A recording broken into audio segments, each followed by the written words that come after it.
I worked at that gas station for too long to pretend this started with something dramatic. It didn't.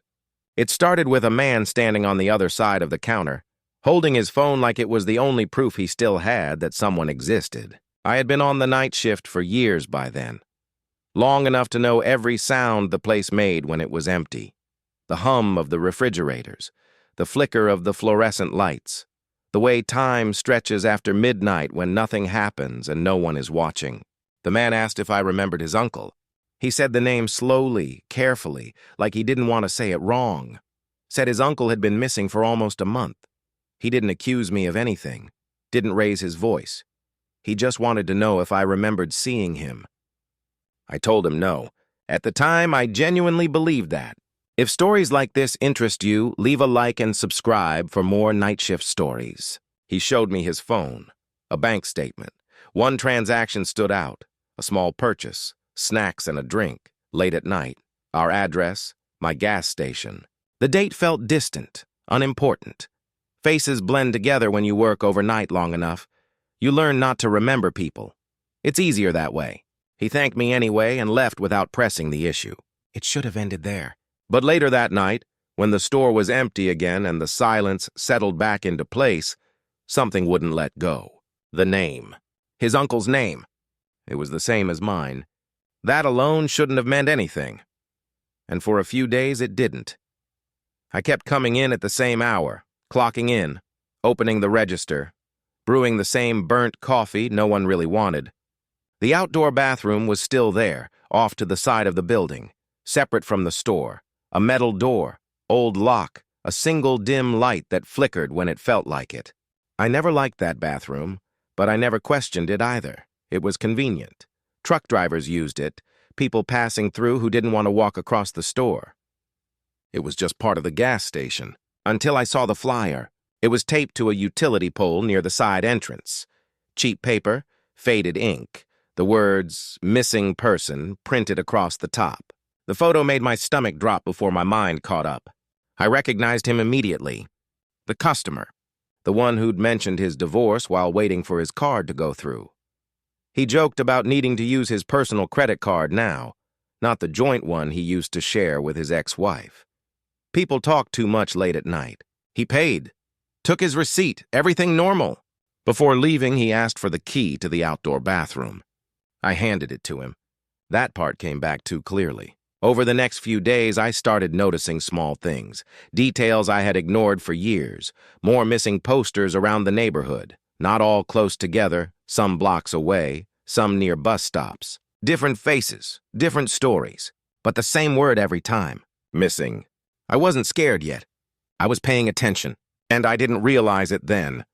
But that alone was already a mistake. After the flyer went up, the gas station stopped feeling neutral. It still looked the same.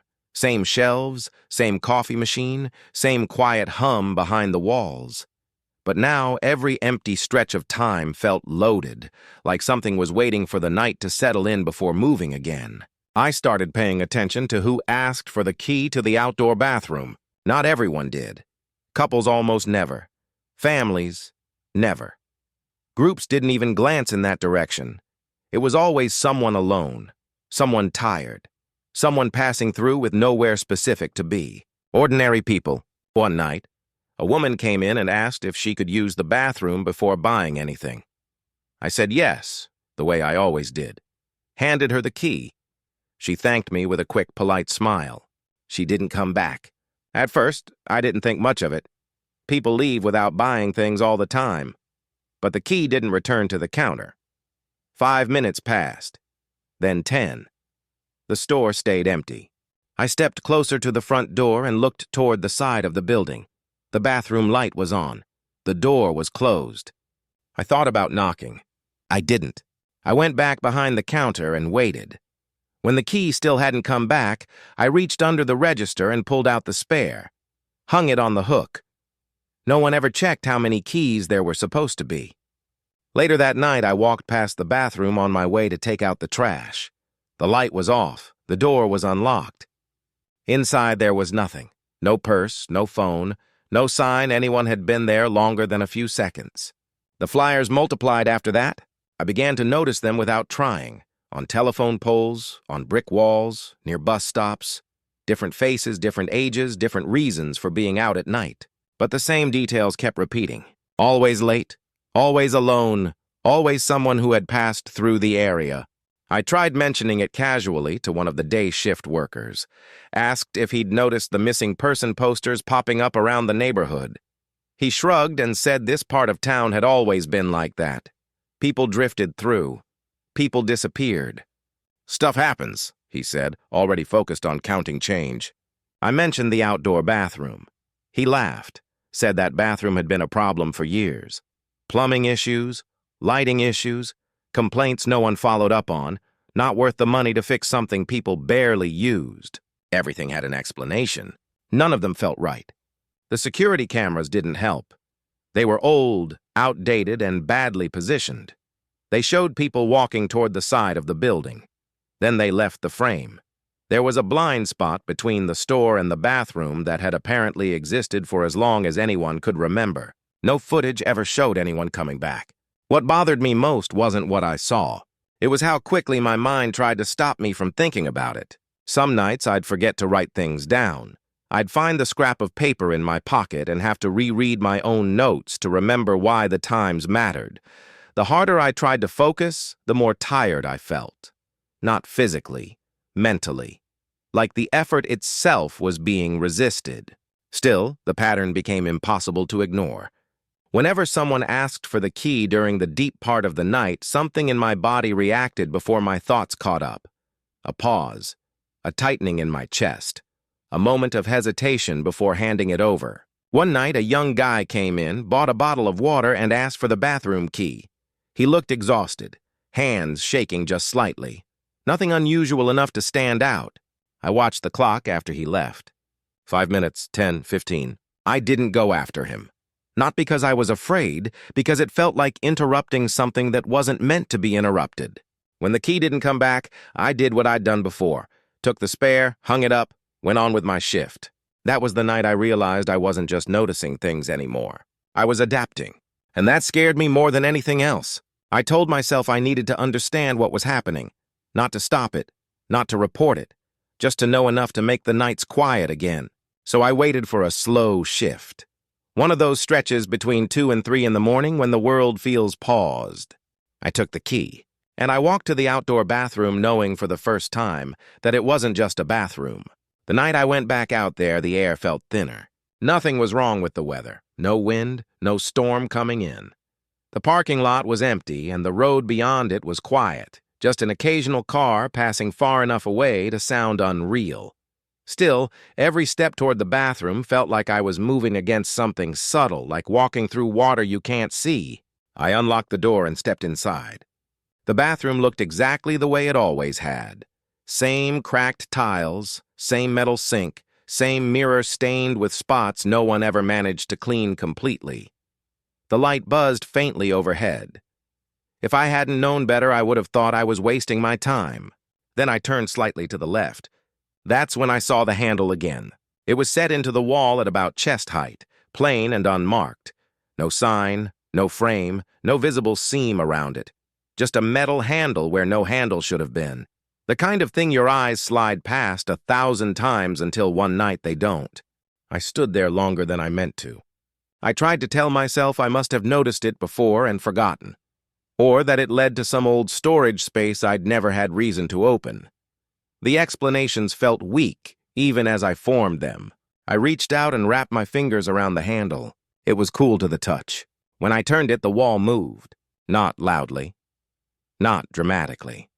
It opened inward, just enough to reveal a narrow passage beyond. The light from the bathroom spilled into it, catching on smooth surfaces that didn't belong to the rest of the building. I stepped through. The space on the other side didn't match anything I knew about the gas station. The floor was seamless and clean. The walls were light-colored, easy to wipe down.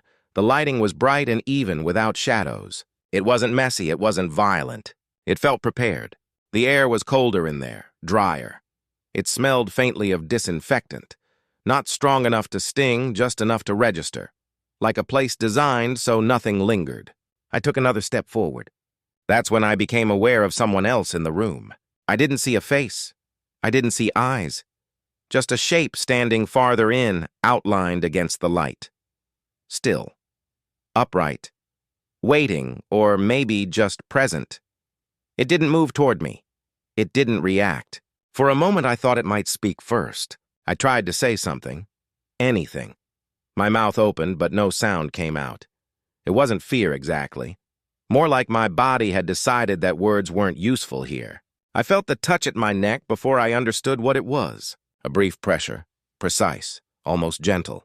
Then a sharp cold spread outward from that spot, moving fast, heavy, sinking into my limbs. My knees weakened. The room tilted slightly. As I started to lose focus, I heard a voice. It wasn't loud. It wasn't threatening. It was flat, professional, almost bored. "You don't fit the code." The words landed with strange weight, like they weren't meant for me personally. Just a classification, a decision. The floor rushed up toward me. And then everything went dark. I woke up to the sound of the register drawer opening, that sharp, mechanical slide it makes when it pops out all the way. For a split second, I didn't know where I was. My body felt heavy, like I'd been pulled out of deep water too fast. My mouth tasted stale like old coffee. I was sitting behind the counter. The monitor in front of me glowed softly. The numbers on the screen made sense immediately, which should have reassured me. Instead, it made my stomach drop. I checked the clock in the corner of the display. 32 minutes had passed. I touched my neck without thinking. No soreness, no mark, no tenderness. My skin felt exactly the way it always did. I looked down at my hands. No shaking, no weakness. Whatever had happened hadn't left anything behind that could be pointed to. The store door slid open. A family walked in. A man and a woman, maybe mid-30s, with 2 kids dragging their feet behind them. They looked tired in the normal way people look tired on road trips. Not scared, not rushed, just ready to get back on the highway. They spread out through the aisles, picking up water, snacks, something sweet for the kids. I stood up automatically, my body moving before my thoughts caught up.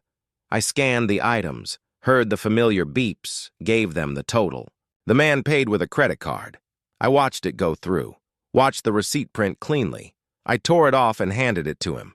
"Have a good night," I said. He nodded, thanked me, and gathered his family. None of them looked toward the side of the building. None of them asked about the bathroom.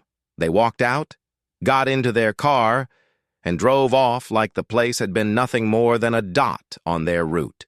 When the doors closed again, the silence came back. That was when the understanding settled in. It hadn't let me go because I escaped. It hadn't made a mistake. It had decided. The words echoed in my head, stripped of tone, stripped of emotion. "You don't fit the code." I didn't know what the code was. I still don't. But I understood what it wasn't. It wasn't random. It wasn't hunger. It wasn't cruelty for its own sake. It was selective. That explained everything I'd been struggling to reconcile, why some people vanished without trace while others passed through untouched, why the bathroom still existed, why no alarms ever went off, why the system never broke down. This wasn't a crime scene. It was infrastructure. I stayed behind the counter for the rest of the night. I didn't go back outside. I didn't look toward the bathroom. I didn't write anything down. The scrap of paper in my pocket stayed folded and forgotten. When my shift ended, I clocked out like I always did. Outside, the sky was just starting to lighten. The posters were still there on the poles across the street, some newer than others, all slowly fading. I could have gone to the police. I could have told someone what I'd seen. But there was nothing to show them. No footage, no marks, no proof that wouldn't sound like exhaustion talking. And deeper than that, I knew something else. Whatever was happening there didn't need me. It had been working long before I noticed it, and it would keep working whether I stayed or left. Understanding that didn't make me feel safer. It just made everything quiet again. I still work there, not every night, not on a fixed schedule anymore, but often enough to know the rhythm hasn't changed. The gas station stays open 24 hours. The lights stay bright. The shelves stay stocked. From the outside, it looks like every other place meant to be forgotten as soon as you leave it. Sometimes someone asks for the key to the outdoor bathroom. I hand it over. I don't hesitate the way I used to. I don't watch the clock as closely. I've learned that attention draws the wrong kind of alignment. The system doesn't like friction. It prefers routine, quiet compliance, small gestures done the same way every time. Missing posters still appear around the neighborhood. Some last a few days before they're torn down. Others fade slowly, sun-bleached until the faces are barely recognizable. I don't stop to read the names anymore. I don't need to. The story is always the same, even when the details change.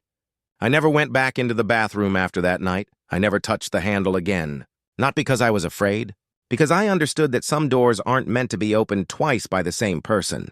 Every now and then, I think about the man with my name, about the way he joked about his divorce, about the personal credit card he had to start using, about how ordinary his last conversation was. I think about how the receipt printed perfectly, how the transaction went through without issue, how nothing about that night would have stood out to anyone else. I also think about the family who walked in after I woke up behind the register, how they didn't look toward the bathroom, how they bought snacks for a long drive and left without carrying anything from this place with them. That's when it became clear to me. It doesn't take just anyone. It never has. The gas station doesn't hunt, it doesn't rush, it doesn't explain itself. It follows a code that doesn't need to be understood to be enforced. You fit it, or you don't. When my shift ends and I step outside into the quiet morning air, I avoid looking too closely at the poles and walls nearby. Counting posters doesn't change anything. Knowing more than I already do wouldn't help. The station will still be there tomorrow night, and the night after that, open, lit, working exactly as intended. Just another place people pass through. This account is based on stories shared online in public forums and communities where people describe unexplained experiences during night shift jobs. While the details cannot be independently verified, the events are presented with respect to those accounts and the people who shared them. Have you ever worked a night shift or passed through a place that felt wrong in a way you couldn't explain? Share your experience in the comments. If you enjoyed this story, leave a like and subscribe for more night shift horror stories. And let us know which job or location should be explored next.